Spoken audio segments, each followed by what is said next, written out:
Oh, we're live. Oh, we are live. I forgot the countdown. I Wait, it's there's not even a countdown this time. Jeez, oh man. all right, everybody. Jeez. Well, welcome to Echo Chamber, the session in which we talk about the previous week's session. This past week's session, in which we fought some fire beetles. We thought we were going to have to fight a beholder, and Legion's first time back, he gets the final kill. I really wish Legion were here to show that excitement, but maybe he'll tune in later. Yeah, right. And introduce a new party member. That's true. That's true. We did get a new party member. A And a new yeah, Warforged. Help me out. barbarian. Barbarian. That's right. That's right. Yeah. Warforged Barbarian. I can't wait until he gets a real handle on it and like Mhm. goes into rage and stuff because I have a Yeah. feeling like I know um, what barbarians can do. And Uh, my typical playstyle is like a fighter slash barbarian, so I'm excited to see what he does with it.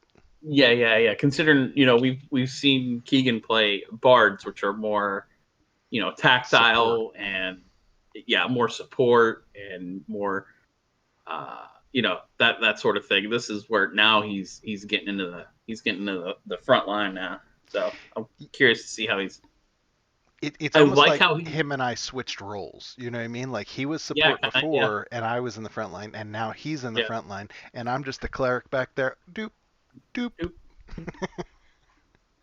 What were you Yeah, saying? and I like how he's embracing the Warforge kind of no nonsense, straight laced. Considering his very first character that he ever played, this is Was the exact complete opposite. opposite. Complete opposite. So this is kind of fun to see.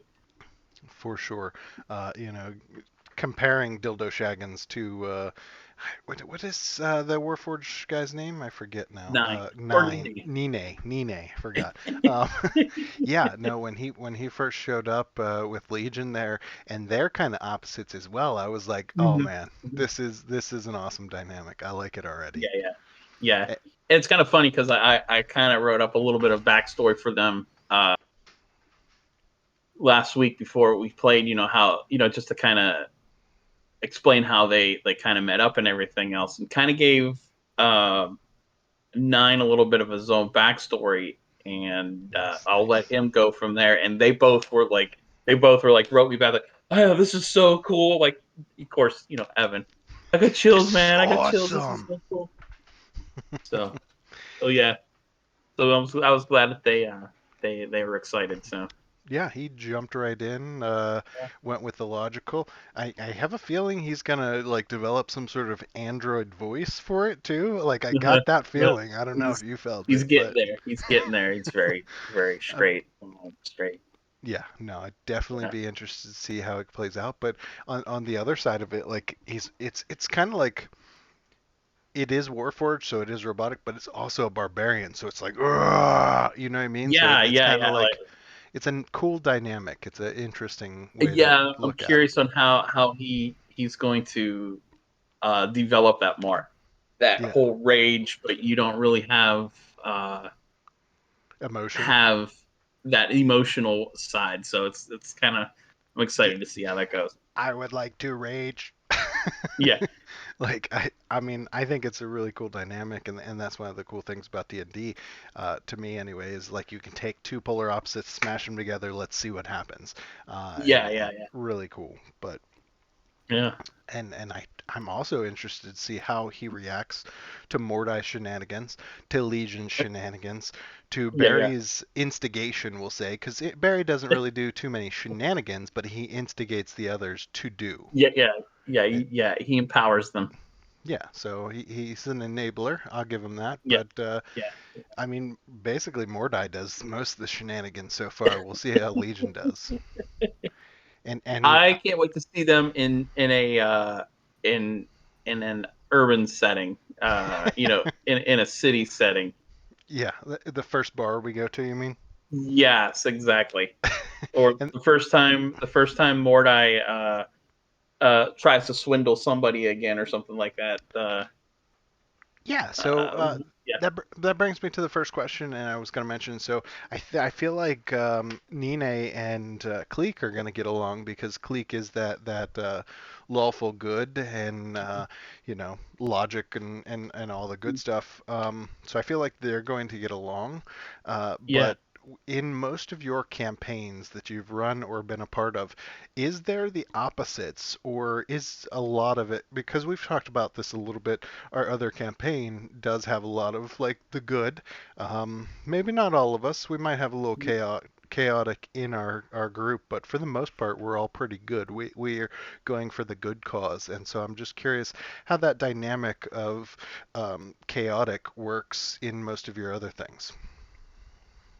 Um, chaotic and lawful don't go together too bad. Um, because it's more of a logical thing as opposed to a morality thing where you start talking about good and evil. That's where you kind of get a little things get a little start to get a little like I won't allow that is one thing I won't allow. Um, I will allow lawful evil and I'll allow neutral evil characters. I will not allow chaotic evil just because It kind of it's kind of takes not. away the fun of the other people. Yeah, exactly, Yeah, exactly. I could Yeah, definitely see that, somebody playing a chaotic evil character and they're just like doing evil stuff around town and you're like, dude, what the hell? Like what yeah, we just saved the yeah, town and now you're going to rob them behind their back. Like, yeah, no, I could yeah, definitely see that to sapping the fun out of it, but yeah. Now, my one, well, the one campaign I have, the one player actually got turned into a vampire. Uh, so that's interesting. He's is and it like he Blade embraced. though? Like he's a good vampire, you know what I mean? He's not. No, he's not. Okay. No, he's not. But um, it's kind of a veteran group of players, so we're kind of lax on the whole. Well, he's got to be neutral, he's got to be lawful evil, so he has to play his character this way. Yeah. There's gray areas where we allow that. So, Yeah, which I um, think sometimes you have to have that gray area, but yeah, I mean, I do but think sometimes it's fun to have to play it that way and see how other people interact and see how other yeah, people, you know, their character kind of is like, huh, and develops as well. yeah, yeah. Now it is an interesting thing. I've done this once, I think, before, and I can't remember which group of friends it was with, but we've done an all evil campaign, Hmm. which was interesting. I mean, I shouldn't say campaign. We ran a couple adventures. That was about it, I guess. Um, it's hard for the DM because you have to kind of it's a lot more planning on the DM's part. I know that. Just because you don't know what to expect, so you have to pretty much expect everything. So, Yeah, um, that's part of the chaotic I feel, but if it was evil, like, are you planning good good baddies? You know what I mean? Like big yeah, goods. yeah, Like yeah, how does that like, oh, this is the king's right-hand man is now going to try and hunt you down, and yeah. that's the Exactly. storyline Kind of, or yeah, kind of stuff like that. Yeah, yeah, okay. I mean, I yeah, could see it yeah, short term working out, but let's be yeah. honest, good guy always gets his man and Right, right. so It's one of those things where you know we call people evil, um, but in a lot of senses, a lot of times, evil people have good intentions. They're quote unquote good intentions, or at least they think they are. So it's one of those things where if you can get in that right mindset, I mean, look at I'm doing this for Thanos. the Doctor Doom. Yeah, like I mean, you You know, could go on and you know, on. Like they have that no, this is what needs to happen yeah, for everyone. I'm helping for the you. greater good. Yeah, yeah, Yeah. yeah. So, That'd be uh, interesting to play a character that way, I feel yeah, like yeah. to It's be good, but to Yeah, play like no matter what, like I'm doing for the greater good, even if that comes at sacrifice to you, it doesn't matter. yeah, yeah, yeah, That'd be an interesting way to play. I kind of like yeah, that yeah, idea. yeah. On those same lines, back in the day, we used to play Star Wars D6 system. So any old time players out there, the whoopie die, if everybody remembers the whoopie die. So what it was is you had one, two, you played with just three sixes, D6s, and you had one die that was the whoopie die. And if you rolled, it was pretty much like if you rolled a six on it, it was like a critical hit sort of thing. If you rolled a one, Okay. you rolled a, it was a fit. But anyway, we played Uh-oh, Bounty you Hunt. No, we played Imperial. We played Imperial Agents, and that was fun. I played a mech droid that was like a spy mech droid, which he was a hacker, is what he was. He was just a hacker. It was pretty fun. did you put on your Super Nintendo This power the Super Glove, this the power glove? Power Glove. I always want. I always wanted one of those too. I mean, who didn't? When I was Let's a be kid. honest. I had a friend that had one. I think I tried using it one time. It was really actually really hard to use. I can imagine, but it's still. I mean, it's the novelty of it, right? Mm-hmm. Yeah. You can't help but feel powerful when you have it. You know, it's just Yeah. it's like Exactly. I remember being like 6 years old, and a kid had a watch with a calculator on it, and I thought it was the best thing in the world. You know what I mean? Like, don't want to age myself, but like that was like, whew, like that was some 007 stuff. You have a Yeah. calculator on your Right. That's watch? new age stuff What? on And your watch. now I look what we have, and it's like I can Yeah. ask a math question and she answers it, and Yeah. like Right. like just crazy to me that type of stuff. But speaking of some crazy things, uh, Legion decided he had a feat that was going to give him temporary hit points based on a kill. So tell me more about that. Yeah. You know what? I have to, and that reminds me in the stats we'll get into later on. I have to factor that in and Mordai's his Inspiring temporary hit leader. points. I didn't do that for this time, so we'll have to get into that. But yeah, I know there was I didn't realize he had that. I mean I did, but I didn't, I guess. But yeah, so we got lots of temporary hit points floating around. So what is his called? I forget. I forget, but it's Um, basically when he drops someone to 0 hit points, it gives him temporary hit points based on his level and yeah, +7 or his, something like that. plus his Yeah, plus charisma his modifier or something charisma. like That's what it is. You're right. You're right. that. I think it's part of his warlock pack, but I'd have to look that up. So with that, we I mean he got a substantial amount of temporary hit points, Mhm. but how does that work for stacking hit points? Like, because I know we've kind of dabbled in it before, but we haven't had the real need. Because I remember talking about Mordai's inspiring leader plus another temporary set of hit points and how that would stack over between a long rest, let's say. Yeah, so temporary hit points do not stack. That is part of the, and I actually had forgotten that. Forgotten how his ability worked. Um, so he only really gets it like one time. Actually, Okay. no, he gets it whenever, but like it's one of those things where if he kills something, he gets temporary hit points, he gets hit, and say he has like 2 hit points left. Instead of those stacking, they pretty much just reset. Is when he well on the next kill that he gets. So, Right. So if let's say he kills something, he gets the temporary hit points, then he gets hit. His next kill, he then gets another set of temporary hit points. right. Okay.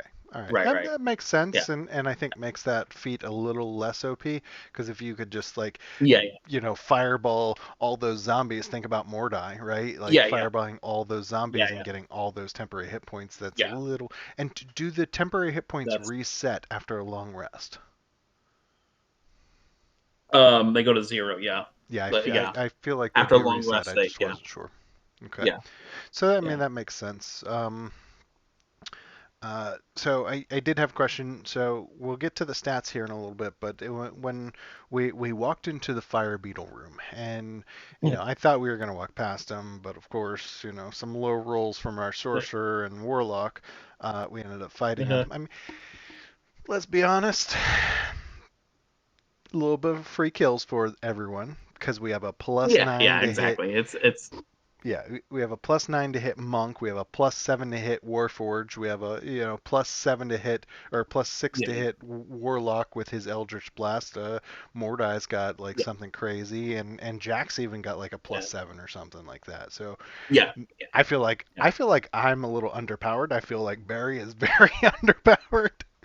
But just wait until they You'll start you'll taking damage and they you'll need me. You know what I yeah, mean? Yeah. yeah, So I don't yeah. mind I, playing the I support mean, character. I'm good with it. We'll see what happens though. mm, Mordai, you better you not know be taking damage because that I'm gonna have to some of heal these everyone rooms are else. not meant to kill you. I mean, nothing wrong with that. But so my thing there was we walked into the room with all the beetles, and I've seen some people do some different things, and we haven't really dabbled Uh-oh. differently. I think So my I my think I'm cutting out questions, or you're cutting out. I'm gonna blame your internet because I'm watching the stream. You're definitely frozen right now. Oh, are you back? Can you hear me Okay. now? All right, cool. Yep. Yep. In the Okay. fire beetle room. Am I So back? yep, you're back. Can you hear me? I can hear you. I All can right, hear you. cool. In the fire beetle room, we walk in and we think we're gonna pass it, and then all of a sudden they step on it, and now I forget how many beetles it was. It's like 12 or 13 or something. Um, so it wasn't And a I'm froze. it wasn't a crazy amount. Can you still hear me at least? I can hear now. I can hear you. Yeah. Okay, Yeah. You're okay. you're cutting in and out, but yeah, it's probably my internet. All right. So there was like 12 or 13 beetles. It wasn't a crazy amount, but the question is, I've seen some people do it a little differently than we do, and I'm curious your opinion on it. And again, this is one of the cool things about it is there's no right or wrong. There's no one way to play the game. There's nobody who can come out and say you're playing the game wrong. You should do it like this. Like that's one of the cool things to me about this as well. I feel like I keep saying that because there's so much freaking cool things. This is awesome. But what I've seen other people do is like they'll roll one initiative for all those beetles, and then all those beetles Yeah. will go at the same time, rather than Yeah. roll the initiative individually. What's your take on it as a DM? Um, I'm good either way with it. I've gone back and forth on it actually. I know my one friend. He rolls it that everything goes at one time, and everything at one type goes at one time. Yeah. Um, just to kind of speed things up a little bit. But I like the randomness of you could have some that go before you, some go after you, some go first, some go last. I think it plays into the tactics a little bit more. I think it stumps the tactics a little bit more, so I agree on that point. And again, Yeah, not that I'm yeah. disagreeing with anything that happens in our campaigns. It just, I in seeing the different side, it kind of makes you like curious about, what would have gone different if that had worked out that way? You know what I mean? And I think back to Grudhog, for Yeah. instance. If like all of them had Right. gone in once, how would our tactics have changed? You know what I mean? And it's just crazy to Or kind would of have think about. freaking ran right away. I mean, maybe. Who knows? And maybe it would have worked out better for us. I don't know, but Yeah. it's just kind of one of those things I was curious. A DM's perspective, would it be easier from a DM's perspective to have Oh them yeah. all go at once? I mean, yeah. That is an easier thing to do, definitely.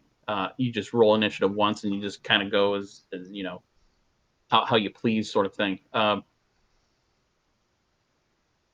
I think years ago, I think that's how I used to play it. Was each creature of each type would have its own initiative, and they would all go at the same time. But I personally, and I know Garrett runs it that way too, and I figured, well, I'll just keep with consistency, and that's always kind of how I've done it more recently. Is everything gets its own initiative, and with roll 20, it's so much easier.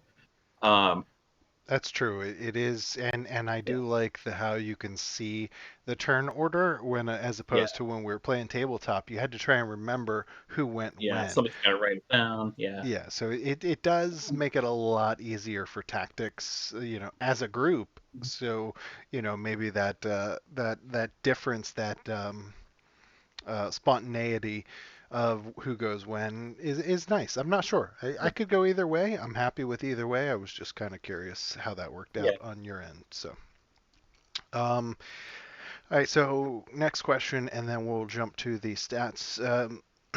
So we haven't played it this way. Another, again, not hitting up against us. I'm just curious. As we were attacking, I think there were some nat ones early on, and Mhm. I'm curious because we talk about like a nat one being so awful and it is a failure. You know what I mean? Even in a death save, it's you get two failed death saves, right? So Mhm. in a natural one in an attack, do you feel like there should be some sort of repercussion, or like Yeah. how does that work? Or and also on the other end, if what if it's a nat one but the +9 that puts you at a 10 still passes? What do you do as a DM? Well, so first, I'll answer in reverse. A one, no matter what, is always a fail. Even if the pluses give you enough to hit, is a fail. And I know some DMs, Matt Mercer, um, that doesn't apply in checks, but I apply that to checks. Like if you're doing any type of skill check, I'm the same way. A one is always a fail, and a 20 is always you're going to try to bust down a brick wall. Go ahead and roll a strength check. You roll a 20. You found a weakness in the wall, and it ends up coming down. Even though the DC was like 30 or 35 or something like that, I can't go against it. Yeah. Um, I um, Me and my one friend they used to, and I don't know if they still have them or not, but um, my one friend actually wrote up a couple of critical fail and critical hit charts. Nice. Um, Some things to go you to know, when it actually yeah, happens. yeah. So it was one of those things. Okay, you rolled a one, roll like a D100. Okay, your sword, you lost your grip on your sword. It goes flying 30 feet Oh in a man. direction. Yeah, Yeah. I have I've pretty um I use that pretty often in my other groups. I just haven't introduced it to you guys yet, just because I I feel think you guys it's are still. awesome. I All right.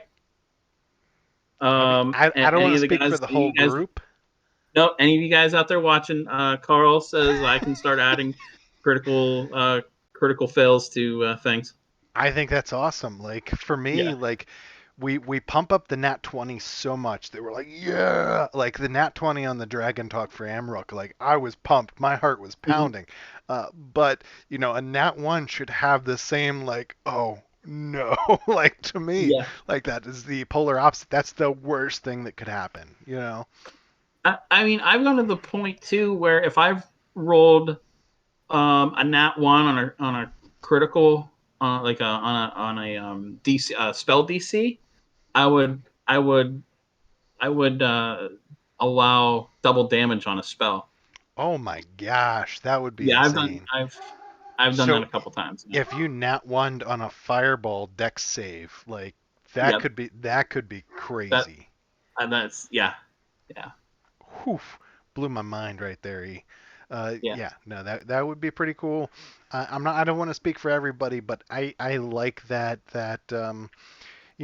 not knowing, that unsureness, that variety of, well, you had a great idea, but you rolled a nat one. You know what I mean? Mhm. Or man, this was the worst idea ever, but you rolled a nat 20, so That's it works funny. out. It Like, works. and Yeah, I that was my follow-up question, was about, do you apply that to ability checks? Because I know we've talked about, you I do. know, applying it or not applying with ability checks, and some do, some don't. And sometimes it's even situational. It depends on, what they're trying to do. But in your mind as a DM, like you said, you might have that's a DC 30 for you to break that door down, but you hit a nat 20, so it happens. So I mean, it adds that factor of anything is possible. And we Yep. talked about that before, that for D&D, the adventuring crew is kind of like the superheroes of that world. And so it does make sense that sometimes you get away with stuff. So Yeah, yeah. You do have superpower, almost superpowers. right, right. Um, I mean, to show the ridiculousness of it, um, me and a bunch of friends were playing third edition. We were I want to say we were epic level. I said I want to say we are 20th level, 19th level, somewhere around there. And DM had given us the Tarask, Oh, and nice, nice, nice. um, my one friend's like he was a half orc barbarian. He goes, I'm going to intimidate it. Small chance in hell that it would work, but he rolled a natural 20. Literally a 5% chance that it would work. Yeah, it he rolled a natural 20, and for the next round, just for the next round, the Tarask was kind of like, just stunned him a little bit. He wasn't like fully intimidated, but it was enough to give us a round. And then we imploded him with the bag of holding inside the portable hole inside the bag of holding, and everything blew up around us. The nuke, huh? Yeah, yeah. You know what? It I was the said I most was ridiculous way the most ridiculous way to take on the Tarask. And I'm actually amongst our other friends. It's kind of like we try not to talk about that because it's you know that's just don't talk about that. and Never now happened. It never and happened. and now they're watching it be talked about on Twitch. So Yeah, I know. um so I said I was going to go to the stats, but I do have one more thing to say, and this loops back to, a month or so ago when we talked about Frank in the bag of holding. So I just learned this, and Yeah. this is the only reason I'm bringing it up, and because you mentioned bag of holding. Uh, if the bag of holding tears, it spills its contents into another dimension, that Hmm. you don't know where they go, right? So I and believe so. I think it's in the astral plane, or that I that want to say it's in the that astral plane. that would make sense that it's the astral plane. I wasn't sure. With that, like, if it goes over its weight limit of 500 pounds, so the amount of stuff you put in there going over 500 pounds, it naturally tears, right?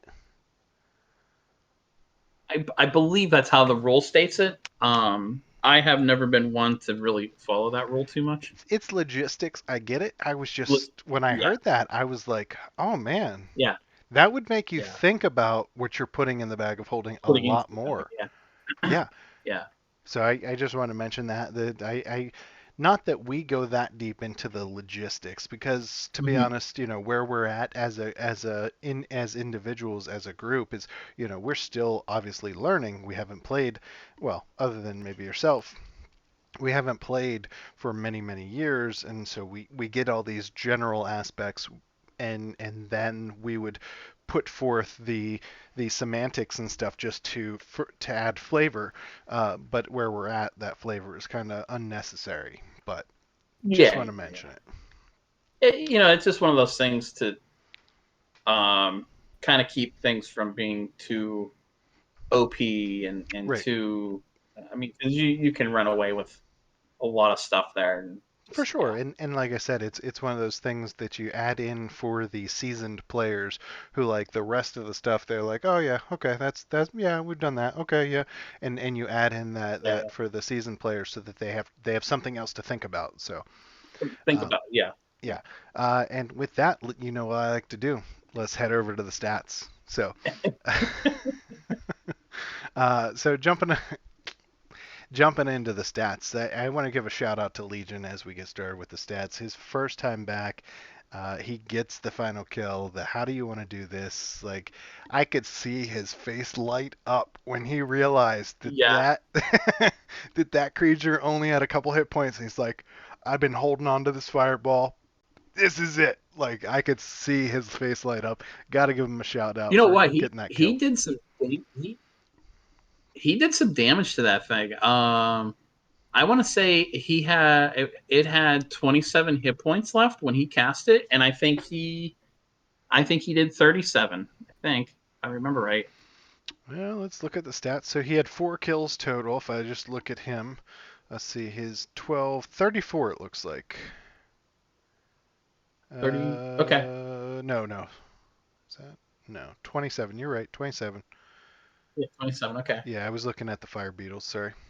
Yeah, 27 hit, or yeah, if I could talk, 27 points of damage to the Right. with the polyp. I'm gonna give you a shout out as well here.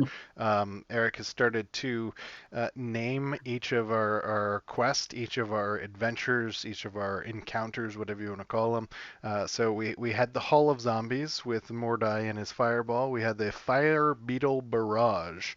Of course, room full of fire beetles. That's an awesome name. We had the Gaspor Boar, which was the fake beholder, I assume. And we had the I think I lost you. oh, Oh, there we go. Back. yeah, we had the Gaspor Boar, which is the fake beholder, and we had the Polyp Fiction, which was we had faced that creature once before in a cave, and it made its return here. It was very similar. I don't know, slight deviation or what. It seemed to have a little bit more health, but No, I think it was a different thing. was it? Because I knew it had like a 50-foot reach. Oh! I'm sorry. I'm sorry. I thought you were talking about the gas sport. My internet was cutting in and out again. Oh, okay. No, you're right. It is statistically the same as a roper is Okay. what it was. Yeah, All right. yeah. Yeah. So I was But pretty sure we saw it before. instead of it looking like a stalactite, it was Looked more like of a a tree looking thing. Yeah. right. Which I mean is pretty cool how you can like take a similar creature and now it's something completely different. But yeah, no, it's definitely cool. And I want to give Keegan a shout out when he like when we first did damage to it and he's like, we might be in trouble. Like you could see it in his face. Like we haven't seen anything like this before. So I can't wait to get to that point. Like, because I remember whenever we saw our first bugbear, and we were the Yo, exact same I know, way. right? Like, Yeah, you I guys. watched you sit on Evan's couch and watch all of our reactions as it went It around was the room. so much fun. Oh, like yeah, and I'm sure that was awesome for you. And now I get to see that on Keegan, and like it's no, it's really cool to see that and to enjoy that together. But Legion shout out. Keegan, get ready, bud, because wait, that I mean, you got to see the dragon, but you didn't actually see the dragon, and then that death giant that was OP. My fault. But just wait until we actually like take down something big. Like I remember our first fire giant takedown. Yeah, That was like, oh yeah, pretty that was a epic. confidence booster. Like, and after that, Yeah, going into fights, we had such synergy and stuff until yeah. Grudhog just beat us down. um, but all right, let's jump over to uh, typically our biggest damage dealer. However, he only had 3 kills this time. Typically, he's popping everybody, and you know he has a tally chart of kills, but we have a lot of damage dealers now that I think those Yeah. kills are going to get spread out a little bit more. Before he was contending with Barry. Those Now he gets the his own. the sorcerer and the warlock are going to start to now you're going to really start to see them flourish a little bit. For sure, for sure. But Cleek, you still had 3 kills. You still did 31 points of damage with the Fire Beetles, and against the Pulp Fiction, uh, you did not beat our Warlock in damage. Sorry. Yeah, only 23 to Legion's 27. I think we might have to do an overall damage chart. I think we have that somewhere. Damage. Yeah, that's on there somewhere. Yeah, look at that. Mordai is still the leader in the damage department right now. Do But I even don't do? forget though, Legion's missed. I mean, this is only a couple of sessions, but Legion. There's a bunch that Legion wasn't part of. So That's true. This was Legion's first time back, and so for him to outdamage Cleek first time back is kind of, I'm just saying. yeah. But Mordai is still the leader overall, and then Cleek following.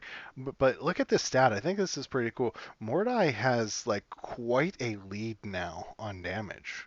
Yeah, yeah. He's his twin spell, and then being able to quicken it or whatever. Being able to do a scorching ray and then a firebolt in the same round. That's Yeah, that's pretty awesome.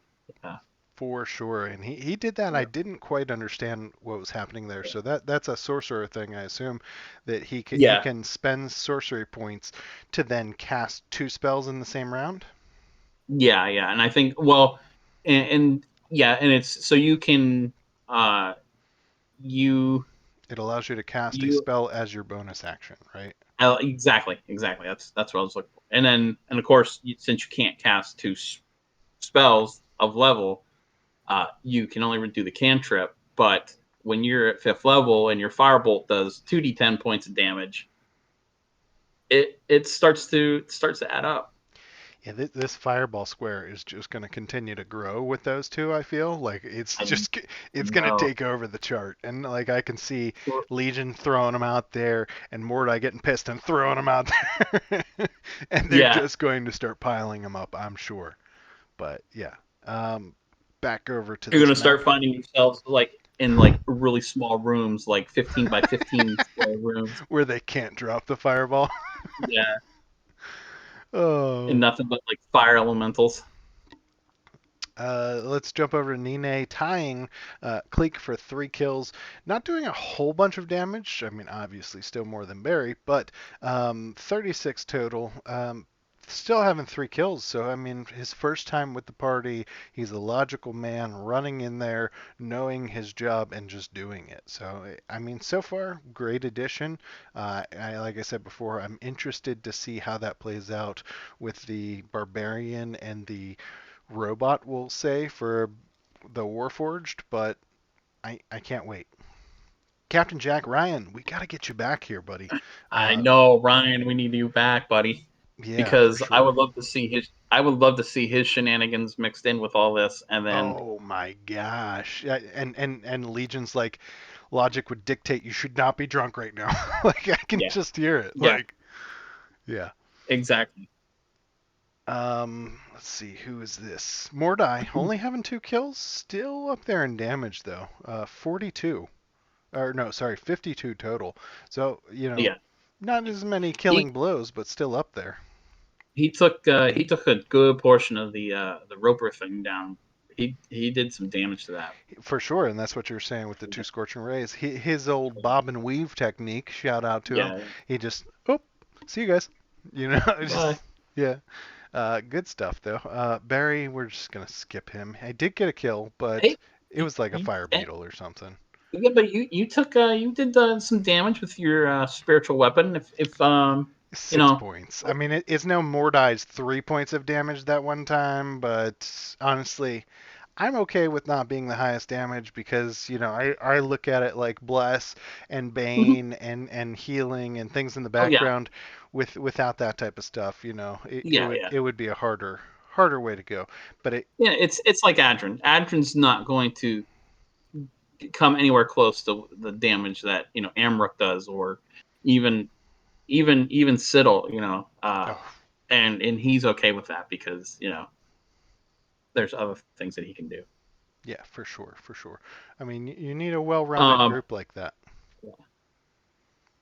and And it's funny. This group is superly really well rounded now with that addition of nine. for Now, sure, because I mean, yeah, Cleek was kind of the tank, and yourself, Barry's a little tankish. He wears some armor. He can take a little bit of a hit, but I mean, he's got AC 20, and there's no magic boost to it or anything. It's yeah, it's and impressive. and he's and he's barbarian, so when he's raging, he's going to take half the hit point. So yeah, You're gonna have to throw something at him. Like, yeah, I honestly feel like that party is very well rounded and a little bit overpowered. Like, our chance to hit is very high. In fact, we could probably look at our hit percentages over time, and yeah, see like, let me give a good example here of Cleek. Cleek's like hit percentage. I know we looked at it before. He strikes 37 times and he hits 33 of those. That is yeah, insane. Like yeah. so, and I feel like we have a lot of Legion casting Eldritch Blast. It's probably gonna hit. Uh, Mhm. and meanwhile, I'm back there casting Bless. I when I cast Bless, I was like, who needs it? Because you're all going to hit. Like, what do I cast? I almost feel like switching to Bane might be better. That way, it forces a failure. Like Yeah, yeah. we'll see as it goes. But You um, know, being that Mordai probably, I'm gonna suggest that Mordai probably would be a good candidate for Bless I thought because that after the double scorching yeah, ray, but hmm in my mind, Bless helps you on saving throws as well. So I was worried about, you know, hmm what happens yeah, to our front yeah, line. So I wanted to throw it a little bit on the front line, and I think I threw it on Legion too. I forget, but um, yeah, Mordai would definitely be a good yeah. one I to think throw it's it on. I'm I try and debate on it because you don't want to throw bless on something that forces a saving throw, right? So if we have a spellcaster that just keeps like, or a cleric that uses Toll of the Dead and now they have to do a saving throw, bless didn't yeah, help there at all. So you eh, just trying to figure it out. yeah, Um, eh, yeah, didn't yeah. finish Emerald. Didn't do as much damage. I also noticed she didn't stealth this time. Wait, maybe I'm getting campaigns confused. She stealths in our other one. She's a rogue. Yeah, In you're this one, getting she's a yeah, druid. yeah, I got them mixed up there. I'm sorry, Emerald. sure, Um, yeah, yeah, yeah, no, I'll be interested to see how she does that because we have the cleric and we have the druid. If she goes healing spirit, along with our party's OP-ness, I don't know, man. yeah. We might You be got able to lots of actually, you got yeah, some you got some healing. You got lots of healing. I think once she gets used to once she understands her spells, and once understands like her shape shifting abilities and things like that a little bit more, she'll come into her own. yeah, I completely agree. I I can't remember if she's more. Oh, sorry. Go ahead. No, you're good. I was just agreeing with you. I don't remember. I don't remember if she is a uh, what the hell is it called? What circle she is. Circle of the Moon. Yeah, I can't remember if she's Circle of the Moon or Circle of the Shepherd. One is the where you're more concentrated on shape shifting, and the other one's on spells. Yeah. I'm not sure Yeah, either. I think that'll kind of flesh itself out, but yeah, I'll be interested to see like her character development being in hiding for 10 years and now all of a sudden with this crazy ass group. So, uh, you're but right. I look forward to your DMing with this OP group and what you're going to throw at us because like with all that healing, all the AC, all that damage, like I don't know. I feel eventually, maybe not next time, but several like big takedowns, we're gonna need knocked down a peg. We'll Mhm. see. Oh yeah, yeah. Yeah, for It's sure. kind of funny because through this dungeon, you guys have I yeah, I'll go ahead and say that there's some rooms that you guys have bypassed. Um, That had some sneaky one of shit them, in it. yeah, there's some stuff that you guys have. Uh, Damn it, they Oh. didn't go into this room. They didn't go this way. Shit. But it's uh, okay. It's okay. There's some cool stuff coming. I mean, who knows? Maybe we face that on the way back. We have no clue where we're Mm, going. We are the blind leading the blind at this point, and I love it because that is the truth. because our Warforged barbarians like, do are we trying to find an escape route or what are we doing? And we're Yeah. like, I don't What are know. we I'm doing following here? this guy. Oh, I'm following that guy. Like, and character wise, Barry is dead set on making Mordai our leader. Just so you guys know. I've been picking up on that. Especially after he was the captain of the ship. Like, hmm I like Yep. it. Uh, we'll just throw this out there. The damage chart again. At one point, I want to say Flurry of Blows was probably the biggest square in this tree map, and now like look at it. Oh yeah, Like yeah, it yeah, is crazy how like over time, once you track the stats like that and you put it into a chart and you see the visual, yeah, yeah. it's just crazy. It's crazy, and Now that's just like spells and special abilities. That's not like including his normal attacks. But I always like seeing that because it's kind of like well it's what's their compare this to uh spells and whatnot, their special abilities and things like that, like a rogue's abilities and being able to like control sneak these. attack and stuff like that. Yeah, Yeah, yeah, I yeah, get you. I also really like this chart over here. I can't wait until, there's something on this chart that it outweighs all of those zombies. Like, yeah, yeah, yeah, right? Like that death giant with 280 or 320 hit points and yeah, like that doubles this and we took it yeah, down. yeah, Like I cannot wait for that. I think I was yeah, just telling you today, like I can't wait for the Phandalin 5 to get some additional levels and start to yeah, be doing some shit. Like, oh, I yeah, dream for it. But uh, I definitely. I think that's about it. I had a couple other questions. I'll save them from next time. But with unless you have anything else. No, let me ask. I'm going to ask Barry this. What did he think about seeing his old friend Legion again? There wasn't a warm welcome, I'll say. I was Yeah. I was a little torn because we haven't dove into backstories yet, but I have a hmm little bit of a backstory brewing in my head, and so I was kind of thinking, okay, how would that I don't want to call it a betrayal, but that desertion feeling of hmm Legion not being there for so long, how would Barry interpret that based on his backstory? So for me, it was an internal like, hmm, like it just Yeah, made me yeah. kind of think about it, and I didn't process it quick enough before, Cleek shit on his head. But I do also think it's funny that Cleek and Legion fight as much as Reed and Griswold.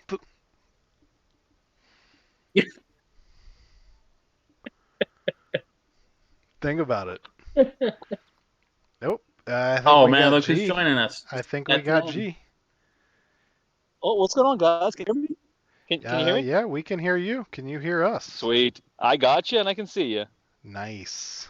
Just Are you guys fixing the still live? cameras. Sweet. We are. We are. You came in All just in right. time.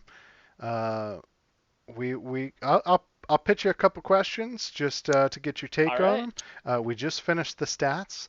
Give me one sec. I'm getting camera up. I'm not gonna throw your Yeah, yeah. camera on since you don't have your camera on, but Yep, uh, yep. I'm on a we bike, so it's okay. Oh, on a bike. I like it.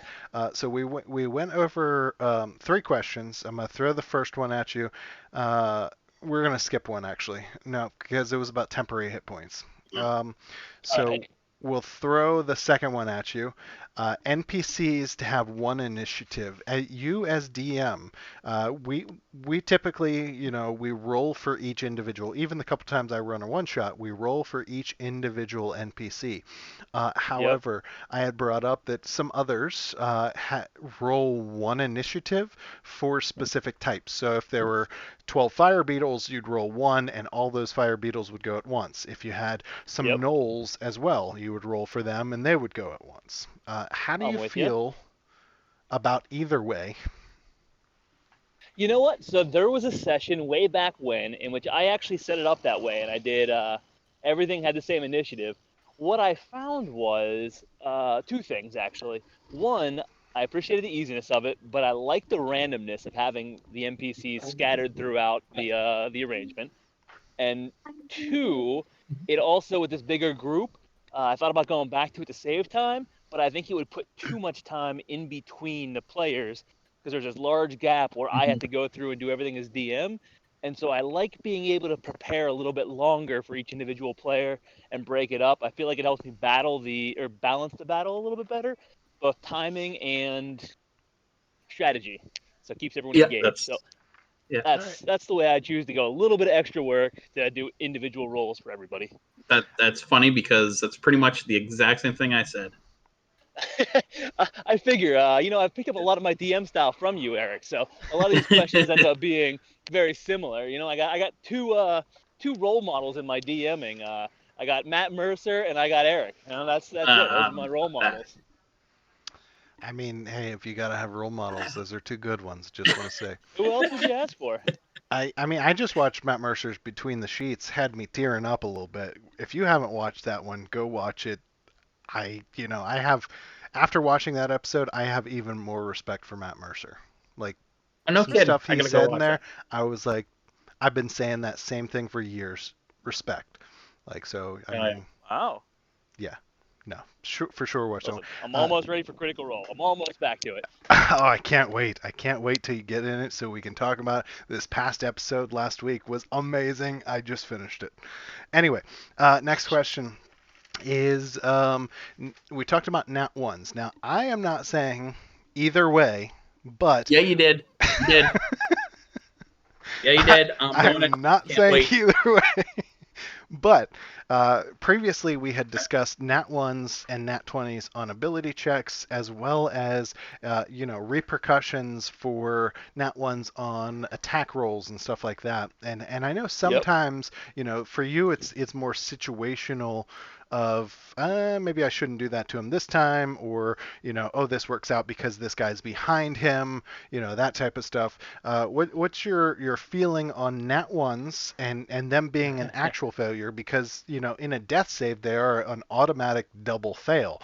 You know what I mean? Yep. So I'm just curious your take on it. So here's where I am. I've waffled on this a lot. I've actually thought a lot about it since early on because you kind of summarized perfectly that I used to make it detrimental every Mhm. time. Since then, I've revised my stance a little bit, but only a little bit. So here's my thought. Nat 20s automatically get you major benefit. I mean, you're critting, you're doubling your damage. So I feel like Nat 1 should have some penalty. I mean, you're taking a risk every time you do something. So I do analyze the situation a little bit. Is there a chance for a true failure? How high risk was the maneuver? How high risk was the attack or whatnot? But I like a little bit of threat in there. If you got the joy of the 20, you might as well have the disappointment of the 1. I think it makes the Nat 1 a little bit more fearsome. You worry about it a little bit more. Um, so that's my take on it. Since then, I've probably lightened up a little bit on the penalty, but I always do tempt myself with increasing that again and being a little bit more damaging because I just like the idea of punishment and not punishment in general, but the idea of you've got to worry that nat 1 is ever around the corner, just I'm like you hope for the 20. I'm Yeah. definitely clipping that. Garrett Granick said, "I like the idea of punishment." It's clipped. Yep. Yep. Clip. Done. Ashley. And Hi. the other part of hey Ash, The other part of the question you mentioned on ability checks, I'll be honest, I still ignore it for the ones and the 20s on an ability check. The 20 in particular, and a 20 is not an automatic success to me. I've actually set several DCs over 20 on some things that you guys have wanted to do, and so a 20, nat 20 would not have done it. And so I like. It's exciting, but no effect to me. That's funny because we are all in the same court up until the point I'm in the opposite court. I am in the you have just done the impossible. So you did the impossible.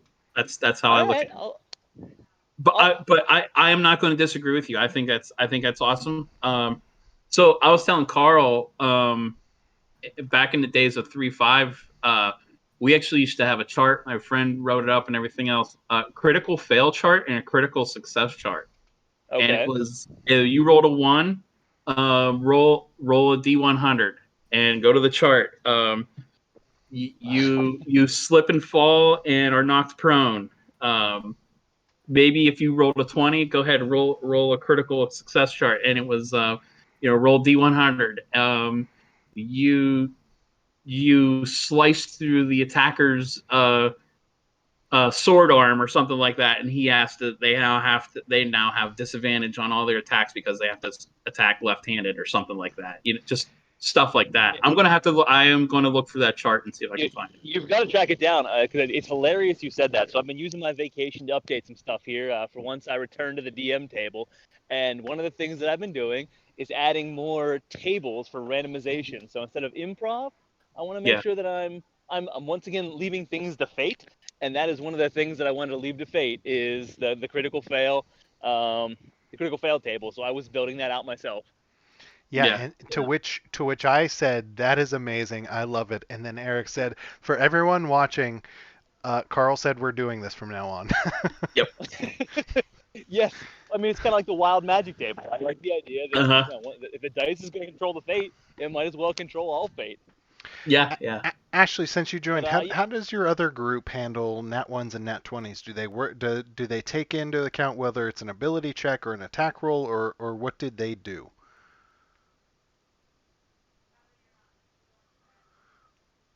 I'm gonna assume she hates us. She might still be working, so she can jump on and off at different times. I'm here. Oh.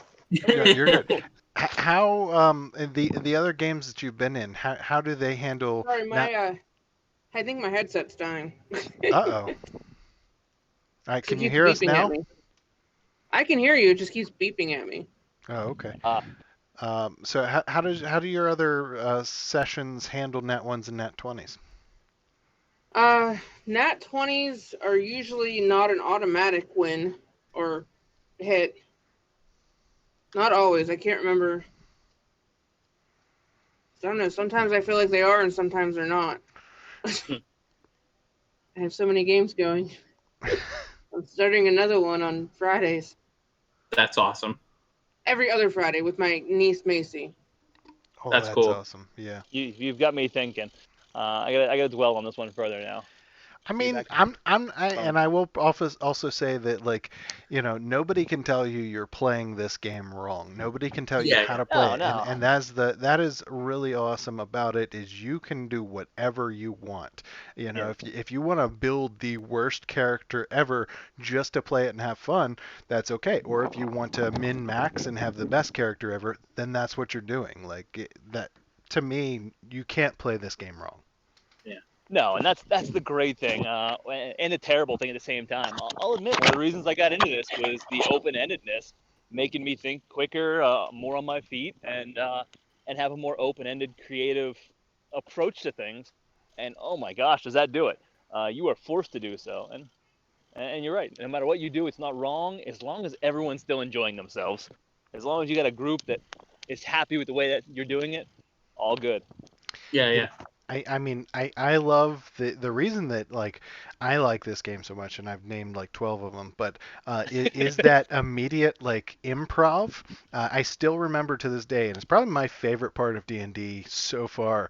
To this day, Amrook was making a stealth check as we walked up to a camp in the like off the side of the roads, and I rolled pretty low, which you said I stepped on a stick, and I improv, like it was just an impulse in my brain. I started hooting like an owl, and you had to play off of that. And to me, that was amazing. I loved it. Oh, I loved it too. I that's also one of my top 10 favorite moments. That was great. It had no effect whatsoever on the campaign, but it was beautiful thinking on both sides. And I Yeah. love when you guys come up with those creative thoughts to counter the counter. Yeah, I recently read about a robe, a magical robe that has pictures on it, but the wearer can actually take the pictures off Yeah. and throw it down, and then that becomes real, like a 24-foot ladder you throw on the A ground. robe of And useful items. is that what it's called? I couldn't remember. Yeah. And I think that I can only imagine what people do with that. The improv that robe brings to the table is crazy to me. I love it. Yeah. You may be finding out sooner rather than later what people do with it. Oh yeah, that would be amazing.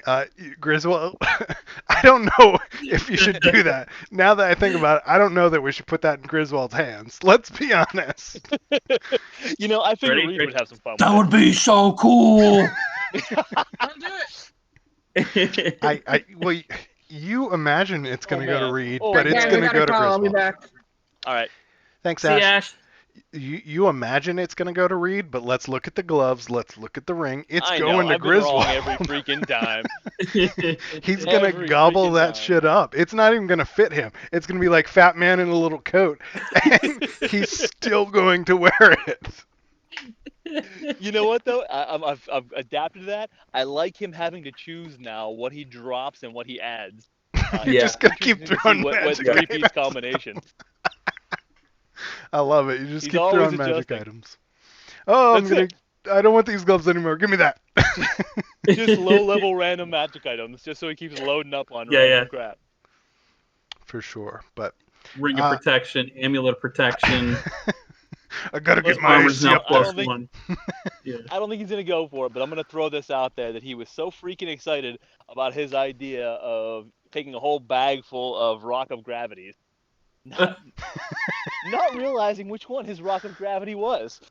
I don't know if you guys caught that. Did he wanted to grab a bucket of rock of gravities and you guys all just toss them and yell pumpernickel at the same time, Oh man, and it would rain down upon the giants. I forget where he wanted it to be. Gredhog, I think. Yeah, Grudhog. That's right. He wanted to rain down upon Grudhog, and I told him I am all for it. Please do. I will give you a bag of rock of gravities. So Gundren might be sending a bucket of rock of gravities your way. Bucket of rocks. Ju- A bucket of rocks. A bucket of magic rocks. I think you're selling us some God, magic beanstalks there. I was gonna say, if you didn't think about it, I did. I just walked down that path. My God, I can't wait till you guys go to the next town. I am gonna try to sell Griswold magic Well, don't forget, Amrook still has that quote unquote magical ring, right? So Oh, I mean, yeah. Absolutely, yeah, the magical ring too. I'm betting if he doesn't watch this, I bet I can sell Griswold magic beans. you know what? I think he might watch this. He did ask me the other day for the YouTube channel so he could catch up on Echo Chambers. So, I alright, mean, well, I have to make he it may quick not then. watch this, but so if you sneak it in quick, you might be able to Alright. sell it to him. All right, I like it. Evan, be careful of cursed items. I cannot wait for his cursed item, and I hope that his cursed item he cannot get rid of, like that dagger. The Oh my dagger. gosh, and he can't get rid of it. Yeah. I don't even think we have anybody with greater restoration other than himself, right? He only has lesser restoration so far. I have lesser rest. I will eventually. Remove curse is what you need. Yeah. Okay. Well, depending on the item, some items you can Greater cast. restoration, Yeah. some. Yeah. So I mean, I cannot wait for his cursed item. Oh man, I've been dreaming about his cursed item. So let me switch gears here for a second from magic items because you got it tumbling around in my head right now. So Carl, I'd like to hear your take on ability check nat 20s versus high DCs. I am on the fence. I really like the anticipation and excitement from the nat 20, as well as the penalty, the punishment that you love so much for the nat Yeah. 1. Like I think that, besides the drink every time, like that excitement is really awesome, and I enjoy that aspect. So I think if for me, DMing moving forward, doing any one shots, I think I will add that for ability checks as well. That it is a success, even if I've given that success as a 30. You hit a nat 20, sorry, it's a success. Like there's nothing. I can't say no to that because you can't roll higher. You cannot Right. do better. You know what I mean? So That's why I feel like some things just need to be impossible for a character, but maybe not. Maybe I'll. well, I think okay. I'm, So I'm gonna. I'll, I'll I'm gonna. I'll Okay, go ahead.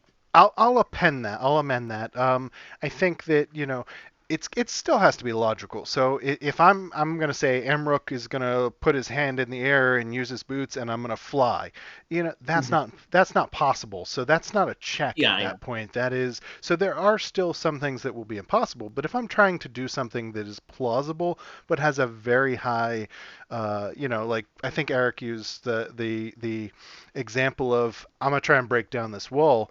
Okay, that's a 30, but go ahead and roll for it. You hit a nat 20, you found a weakness in the wall. If you as long as it makes logical sense, then I'm good with it.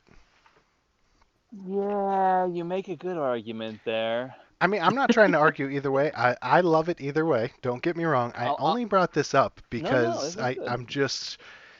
I'm curious about it. That's all. So please do This is why I not like Echo change game Chamber. style. No. My game style changes. I won't say week to week because I don't make major changes, but I'm always tweaking, always adjusting, and looking for feedback to modify, improve, keep the group interested. And to an extent, you're kind of right. I talk about the thrill of having a nat 1. That you're afraid of it. It builds that anticipation.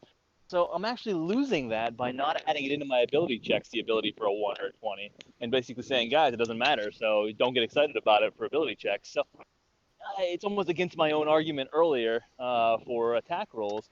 So you kind of got me second guessing. So I'm gonna Well, dwell on this a little bit for the next game, and maybe it's even hey, you roll in that 20, it's an automatic 25 as opposed to a 20, so there's still a bonus there. I don't know.